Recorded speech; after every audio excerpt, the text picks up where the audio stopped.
Hello students, welcome to Janeva channel. இன்னைக்கு நம்ம Anna university MBA accounting for decision மேக்கிங்கில் இருக்கக்கூடிய ஒரு இம்பார்ட்டன்ட் கொஸ்டின், யூனிவர்சிட்டி எக்ஸாமில் கேட்டிருக்கக்கூடிய ஒரு இம்பார்ட்டன்ட் கொஸ்டினை தான் வந்து இங்கே சால்வ் பண்ணி பார்க்க போகிறோம். கொஸ்டின் வந்து என்ன கொடுத்துருக்காங்க அப்படின்றத ஃபஸ்ட்டு பார்த்துடலாம். இன் a manufacturing organization, 50 units are introduced at rupees 5 each. The expenses incurred in the process is rupees 100. The unit entered in the process get wastage of 10% due to the accident, which have salvage value of rupees 1 each. The output transferred to next process is 40 units. You are required to prepare process account and then second subdivision abnormal loss account. இந்த கொஸ்டினில் நமக்கு என்ன கொடுத்துருக்காங்க அப்படின்றத பார்க்கலாம். அதாவது ஒரு manufacturing organisation, ஒரு கம்பெனி இருக்குது. அவங்க வந்து ஒரு ப்ராடக்டை வந்து இன்ட்ரடியூஸ் பண்ணுறாங்க, அதாவது ப்ரொடியூஸ் பண்ணுறாங்க. அந்த ப்ராடக்டை ப்ரொடியூஸ் பண்ணும்போது உள்ள ஒரு அமௌண்ட் ஆஃப் குவான்டிட்டி வந்து உள்ளே கொடுக்குறாங்க. அது ப்ராசஸ் ஆகிட்டு வெளியில் வரும்போது கொஞ்சம் குறைஞ்சி வருது. அந்த வேஸ்டேஜை பர்சன்டேஜும் கொடுத்துருக்காங்க, எவ்வளோ வேஸ்டேஜ் ஆகுது அப்படின்னு சொல்லி. அந்த வேஸ்டேஜை சால்வேஜ் வேல்யூ, அதாவது அதை வந்து சேலும் பண்ணுறாங்க, அது எவ்வளோ ரூபாய்க்கு சேல் அப்படின்னு சொல்கிறாங்க. இந்த ப்ராசஸ் அட்டையர் ஆகும்போது இதில் வந்து எவ்வளோ லாஸ் ஆகிருக்கு அண்ட் தென் இந்த ப்ராசஸ் அக்கௌண்ட் நீங்கள் போடுங்க அப்படின்னு சொல்லியிருக்காங்க. ஸோ இது எப்படி போடலாம் அப்படின்றத பார்க்கலாம். ஃபர்ஸ்ட் வந்து டேபிள் வந்து மேக் பண்ணோம். ப்ராசஸ் அக்கௌண்ட் அப்படின்னு சொல்லி டேபிள் வந்து நேமிங் கொடுத்துருங்க. லெஃப்ட் ஹேண்ட் சைடில் நம்ம வந்து ஃபஸ்ட்டு டேட்டா வந்து ஃபில் பண்ணலாம். அதாவது 2 அப்படின்னு போட்டுட்டு மெட்டீரியல்ஸ் இன்ட்ரடியூஸ்டு, இந்த ப்ராசஸை ஆரம்பிக்கிறதுக்கு எவ்வளோ வந்து யூனிட்ஸை இன்ட்ரடியூஸ் பண்ணுறாங்க அது ஃபஸ்ட்டு லைனில் கொடுத்துருக்காங்க. 50 units were introduced at rupees 5 each. அதாவது 50 யூனிட்டை உள்ளே கொண்டு வராங்க. அதுதான் வந்து இங்கே பர்டிகுலர்ஸில் போட்டிருக்கு பாருங்கள். 2 மெட்டீரியல்ஸ் இன்ட்ரடியூஸ்டு 50 யூனிட்ஸு. அப்போ இந்த 50 அப்படின்றத நெக்ஸ்ட் காலம், யூனிட்ஸ் காலத்தில் 50 அப்படின்னு போட்டுருங்க. அடுத்தது அதோட ரேட் வந்து கொடுத்துருக்காங்க. எவ்வளோ வந்து அப்படின்னு பார்த்தீங்கன்னா ஒரு யூனிட் வந்து 5 rupees. அப்போ இங்கே டோட்டலாக நமக்கு 50 யூனிட்ஸ் வந்து உள்ளே கொண்டு வராங்க. அப்போ 50 into 5 250 வந்து கிடைக்கும். அதான் அமௌண்ட் தேர்ட் காலத்தில் போடுறாங்க. அதுக்கு அடுத்தது எக்ஸ்பென்சஸ், எவ்வளோ எக்ஸ்பென்சஸ் செலவாயிருக்கு அப்படின்றத கொஸ்டினில் செகண்ட் லைனில் கொடுத்துருக்காங்க. தி எக்ஸ்பென்சஸ் இன்கர்ட் இந்த ப்ராசஸ் இஸ் rupees 100. அதோட யூனிட்டை பற்றி நமக்கு எதுவும் சொல்லலை. ஸோ யூனிட் இடத்துல நில் அப்படின்னு போட்டுருங்க. அமௌண்ட் இடத்துல டைரெக்டாக 100 அப்படின்னு போட்டுருங்க. ஸோ இது வந்து லெஃப்ட் ஹேண்ட் சைடில் இப்போதைக்கு நம்ம வந்து ஃபில் பண்ணிக்கக்கூடிய டேட்டா. இப்போ அப்படியே ரைட் ஹேண்ட் சைடு வரும். ரைட் ஹேண்ட் சைடில் நம்ம பார்த்தீங்கன்னா first by normal loss account அப்படின்னு போடுறாங்க. ஏன் நார்மல் லாஸ் அப்படின்னு சொல்கிறாங்கன்னா அந்த தேர்ட் லைனில் பாருங்கள் கொஸ்டினில் the unit entered in the process gets wastage of 10% due to the accident. So நம்ம ஆக்சிடெண்ட்டால் உள்ளே கொண்டு வந்தால் அந்த 50 யூனிட்டில் 10% வந்து வேஸ்டேஜ் ஆகிடுச்சு அப்படின்னு சொல்கிறாங்க. ஸோ அப்போ அதை எப்படி கால்குலேட் பண்ணலாம்? நம்ம உள்ளே கொண்டு வந்தது 50 யூனிட். அது கீழே பாருங்கள் பர்டிகுலர்ஸில் பை நார்மல் லாஸ் அக்கௌண்ட் அப்படின்னு போட்டு 50 யூனிட்ஸ் வந்து உள்ளே கொண்டு வந்தோம். அதில் எவ்வளோ வேஸ்டேஜ் ஆகிருக்கு அப்படின்னா 10% வந்து வேஸ்டேஜ். அப்போ 50 into 10% அப்படி போட்டிங்கன்னா உங்களுக்கு கிடைக்கக்கூடிய வேல்யூ தான் 5. அது வந்து யூனிட்ஸ். அப்போ உள்ளே கொண்டு வந்தால் 50 யூனிட்ஸில் 5 யூனிட் வந்து லாஸ் ஆகிடுச்சு, அதை போட்டாச்சு. இந்த லாஸ் ஆகிறத சால்வேஜ் வேல்யூ இருக்குது அப்படின்னு சொல்கிறாங்க. அதாவது அதை வந்து விற்கிறாங்க, ரீசேல் பண்ணுறாங்க. அந்த வேஸ்டேஜை எவ்வளோ ரூபாய்க்கு அப்படின்றத ஃபோர்த் லைனில் கொடுத்துருக்காங்க கொஸ்டினில்.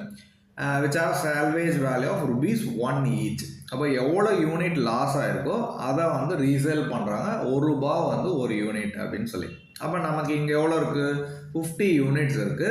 50 யூனிட்ஸில் 10% வந்து லாஸ் ஆகிருக்கு. அது 5 யூனிட் லாஸு. அதை வந்து ஒரு யூனிட்டை ₹1 சேல் பண்ணுறாங்க. அப்போ 5 யூனிட் அப்படின்னும்போது 5 into 1 பார்த்தீங்கன்னா ₹5 வந்து சேல் ஆகும். இது வந்து ரைட் ஹேண்ட் சைட் போட்டாச்சு. இப்போ நெக்ஸ்ட் வந்து நமக்கு அப்நார்மல் லாஸ்ன்றது கண்டுபிடிக்கணும். அது இன்னொன்று நமக்கு என்னன்னு தெரியல, ஓகேங்களா? அதுக்கு கீழே காஸ்ட் ஆஃப் ப்ரொடக்ஷன் அப்படின்றது நமக்கு கொடுத்துருக்காங்க. எங்கே இருக்குது அப்படின்னா கொஸ்டினில் லாஸ்ட்லேருந்து தேர்ட் லைன் பாருங்கள். தி output transfer to next processes 40 unit அப்படின்னு சொல்கிறாங்க. அதாவது இந்த ப்ராசஸில் உள்ளே கொண்டு வந்தது 50 யூனிட்டு, அது முடித்து வெளியில் போகும்போது 40 யூனிட்டாக இருக்குது அப்படின்னு சொல்கிறாங்க. அப்போ அந்த 40யை நம்ம வந்து யூனிட்ஸில் ரைட் ஹேண்ட் சைடில் போடலாம். இப்போ நமக்கு டோட்டலை வந்து லெஃப்ட் ஹேண்ட் சைடும் ரைட் ஹேண்ட் சைடும் எடுத்து பார்க்கலாம். லெஃப்ட் ஹேண்ட் சைடில் இது வரைக்கும் நம்ம போட்டிருக்க யூனிட்ஸு 50 யூனிட்ஸ் வந்து போட்டிருக்கோம். ரைட் ஹேண்ட் சைடில் இது வரைக்கும் நம்ம வந்து நார்மல் லாஸில் ஒரு 5 யூனிட்ஸ் போட்டிருக்கோம். இந்த காஸ்ட் ஆஃப் ப்ரொடக்ஷனில் அவுட்புட்டை 40 வந்து போட்டிருக்கோம். ஸோ அப்போ இது ரெண்டுத்தையும் ஆட் பண்ணால் 45 வருது.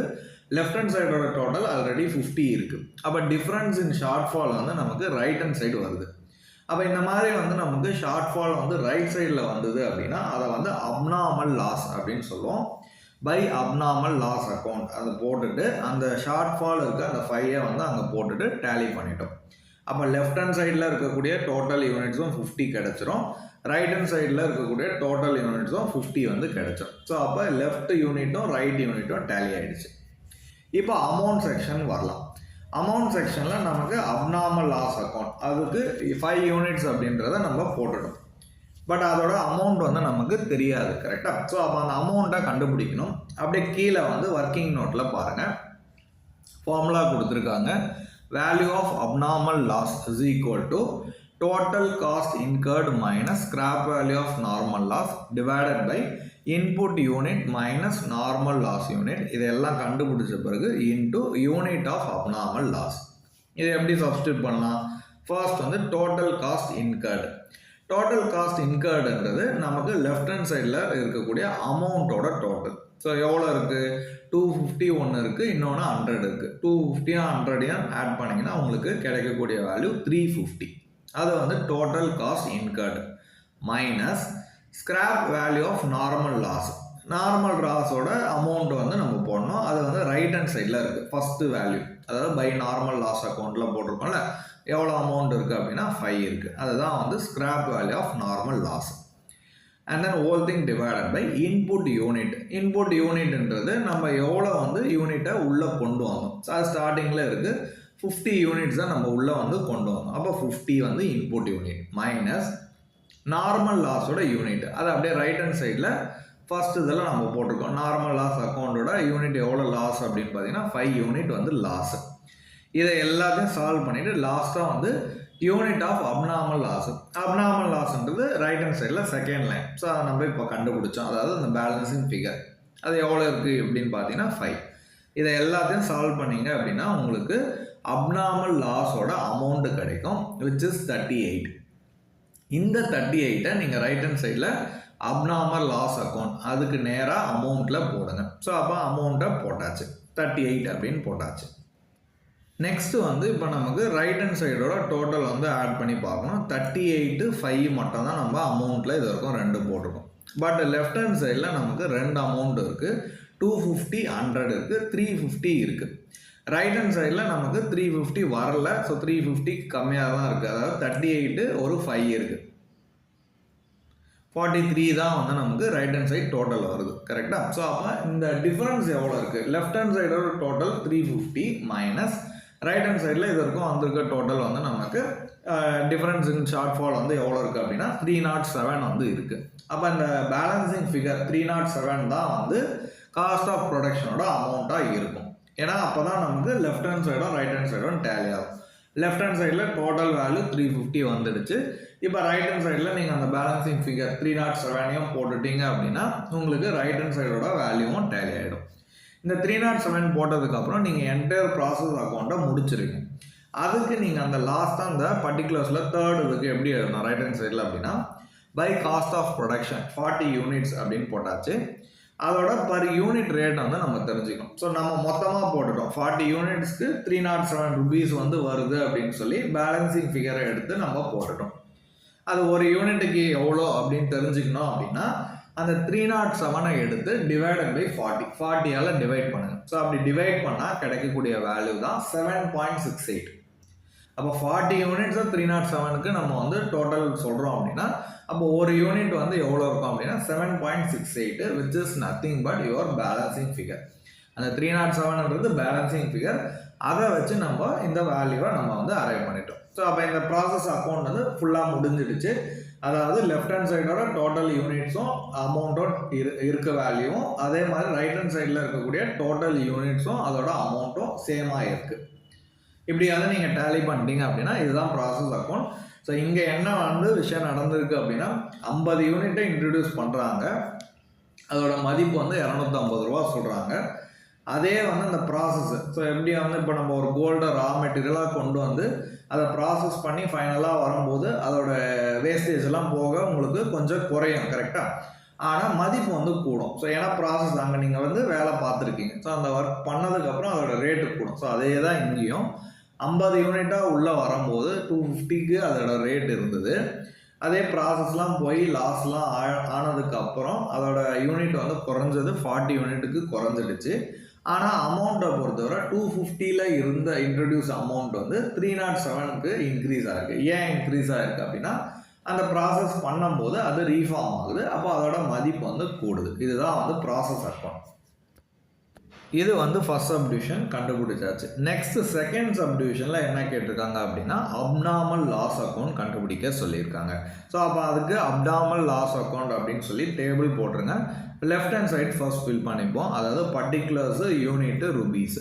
பர்டிகுலர்ஸில் ஃபஸ்ட்டு வந்து நம்ம டூ ப்ராசஸ் ஏ அக்கௌண்ட், அதாவது ஃபஸ்ட் அக்கௌண்ட்டு, அதில் எவ்வளோ லாஸ் ஆகிருக்கு, அப்நார்மல் லாஸ் ஆகிருக்கு அப்படின்றத நம்ம ப்ரீவியஸ் டேபிளில் பார்த்தா தெரியும். 2வது ரோவில் இருக்கும் ரைட் ஹேண்ட் சைடில். அப்நார்மல் லாஸ் அக்கௌண்ட் வந்து 5 இருக்கும். அதோட அமௌண்ட் வந்து 38. இதை அப்படியே போட்டுருங்க. இப்போ அப்படியே ரைட் ஹேண்ட் சைடு வந்தோம் அப்படின்னா by scale of scrap. So loss unit வந்து எவ்வளோ அப்படின்னா 5 யூனிட் லாஸ் ஆகிருக்கு. அந்த லாஸ் ஆகிற யூனிட்டை எவ்வளோ ரூபாய்க்கு சேல் பண்ணுறாங்க அப்படின்னா 1 ரூபி ஈச்சுக்கு சேல் பண்ணுறாங்க. ஸோ 5 யூனிட்ஸ் விற்கிறதால 5 × 1 5 ரூபீஸ் வந்து அதோட அமௌண்ட்டு. இப்போ நம்ம யூனிட் வைஸ் பார்த்தோம் அப்படின்னா லெஃப்ட் ஹேண்ட் சைடில் 5 யூனிட் இருக்குது, ரைட் ஹேண்ட் சைட்லையும் 5 யூனிட் இருக்குது. டோட்டல் வந்து டேலி ஆகிடுச்சு.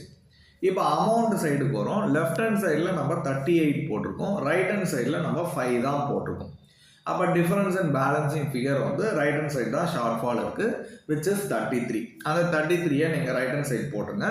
அது வந்து எதுக்கு ட்ரான்ஸ்ஃபர் ஆகுது அப்படின்னா by costing profit and loss account. So இந்த எக்ஸஸ் இருக்கக்கூடிய அந்த 33 வந்து உங்களோட ப்ராஃபிட் அண்ட் லாஸ் அக்கௌண்ட்டுக்கு ட்ரான்ஸ்ஃபர் ஆகிடும். ஸோ அதுதான் வந்து balancing figure.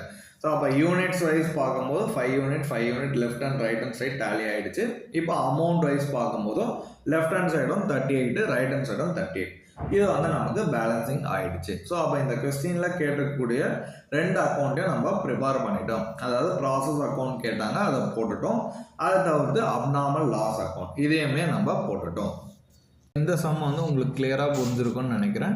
And then accounting for decision making and statistic for management இந்த சப்ஜெக்ட்ஸ்க்கான ஆன்லைன் கிளாஸஸுமே வந்து அவைலபிளாக இருக்குது. Both weekend and week day செஷன்ஸுமே அவைலபிளாக இருக்குது. வேணுன்ற ஸ்டூடெண்ட்ஸ் வந்து இந்த டிஸ்பிளேல தெரிகிற நம்பரை காண்டாக்ட் பண்ணி நீங்கள் வந்து கிளாஸஸ் ஜாயின் பண்ணிக்கலாம். அண்ட் தென் ஸ்டடி மெட்டீரியல்ஸ் வேணும் அப்படின்னாலும் நீங்கள் வந்து பர்ச்சேஸ் பண்ணிக்கலாம். So okay students, thank you for வாட்சிங்.